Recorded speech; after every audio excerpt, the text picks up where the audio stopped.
My name is Katie Sweet, and the purpose of this speech is I want to teach my audience to learn how to be able to repair, rebuild, and stabilize their credit and understand how important it is to educate our youth on finances.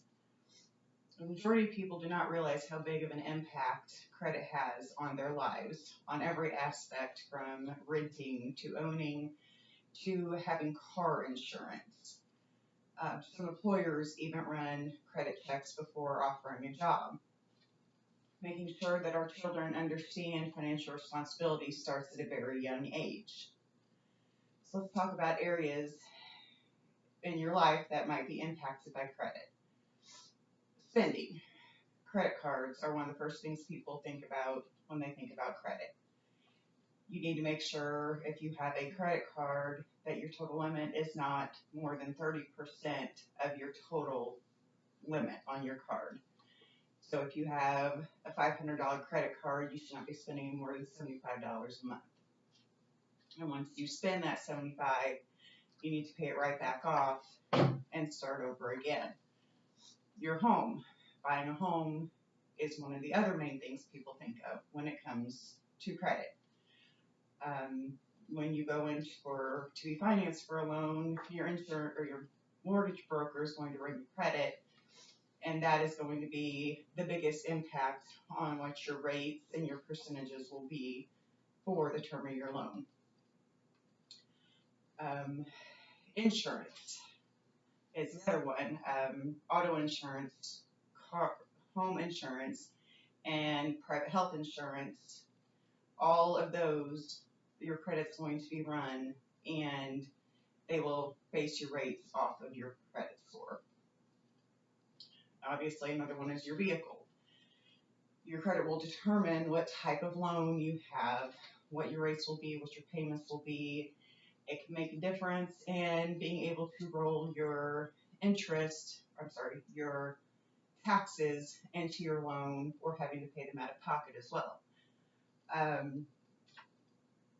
You can walk into most auto places with a big enough down payment. If you have $5,000 to pay on a $10,000 car, it doesn't matter as much what your credit is. It's showing good faith that you're going to be able to make your payments. And this is where buy here, pay here credit places get people, is because they want you to believe that if you have a lower credit rating, they're the only people that can help you, and that's not true. Those people feed off of people who don't understand that the biggest part of it is how much you have for a down payment. Communication is another one where credit plays a factor. When you go into any major network for a cell phone, they're going to run your credit, and that is going to have an impact on how much you have to pay down and how much that for your service and your cell phone. Something else we're going to talk about are common misconceptions about credit. The first one is your credit score and your credit report are the same thing, which is incorrect. According to Robert Berger in an article, Credit Report versus Credit Score, do you know the difference? Your credit report contains information detailing your credit history, which is basically any creditor, any landlord, any doctor's office, anywhere that you have a running bill can report to your credit and show whether you've made good payments, bad payments. And they'll have other categories as far as, if you have had late payments, whether they're 30 days, 60 days, 90 days late, which will have another impact on your credit.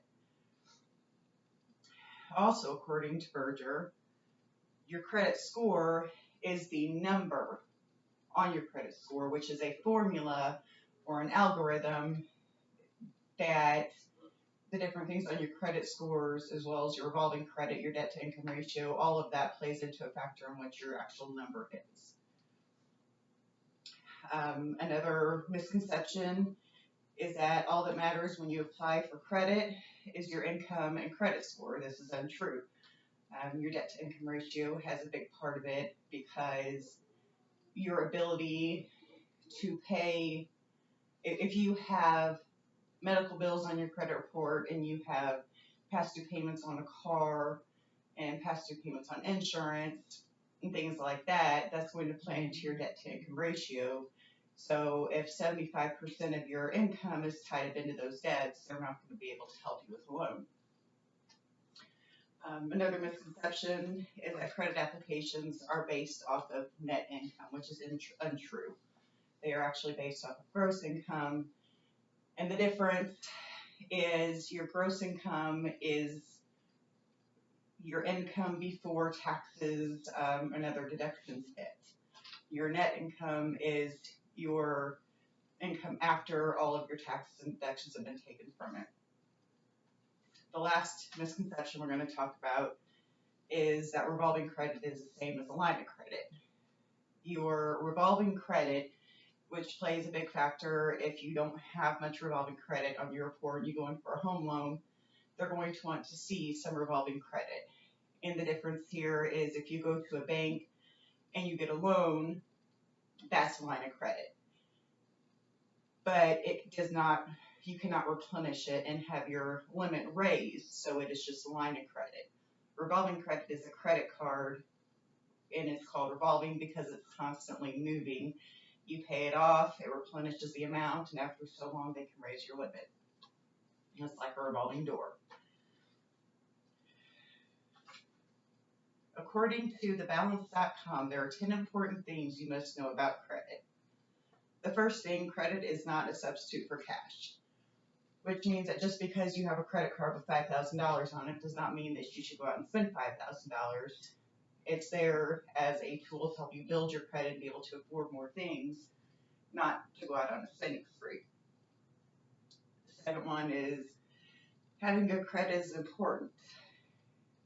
Credit is needed in all areas of your life. As we talked about, you need it for your cell phone, for your home, your car, your insurance, even your employer. Good credit doesn't happen overnight. Basically, even if you don't have good credit, you can always make it good again. You can go back and you can pay off old debts, and you can pay off old medical bills, make payment plans.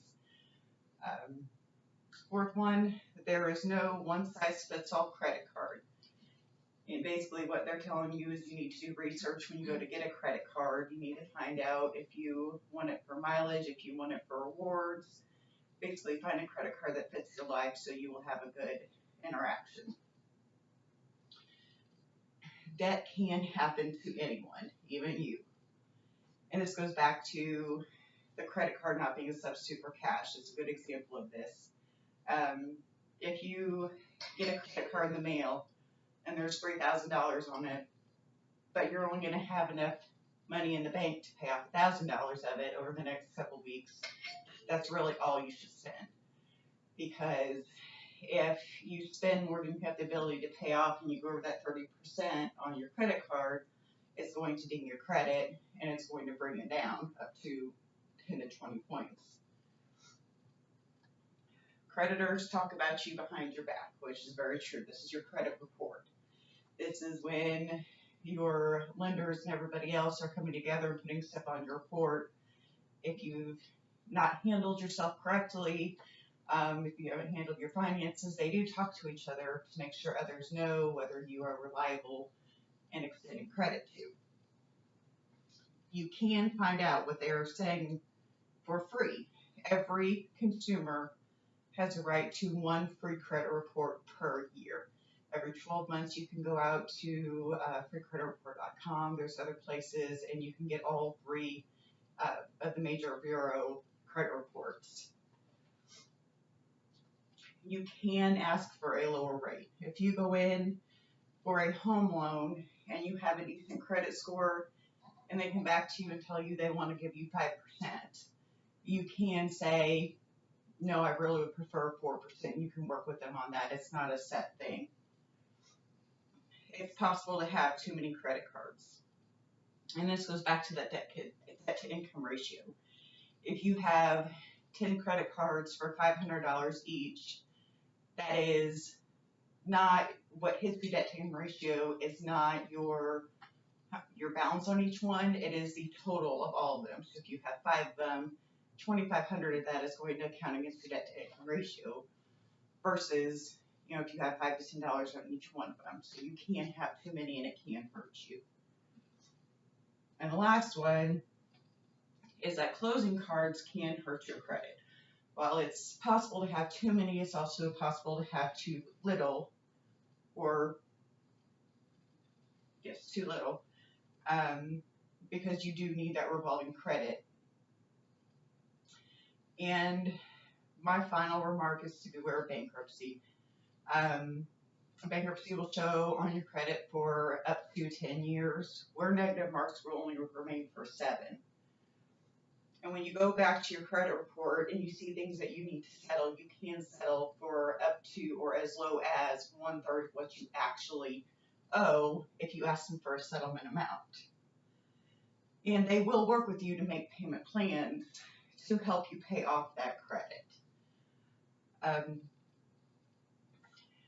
As a conclusion, credit is very important for every aspect of our lives in this day and age. It's needed for everything. And it is very important for children to understand as they grow up how to handle their finances, especially in tough or tight situations with finances, because when they become adults, if you haven't taught them how to deal with these things, they're not going to know how to face financial difficulties. Thank you.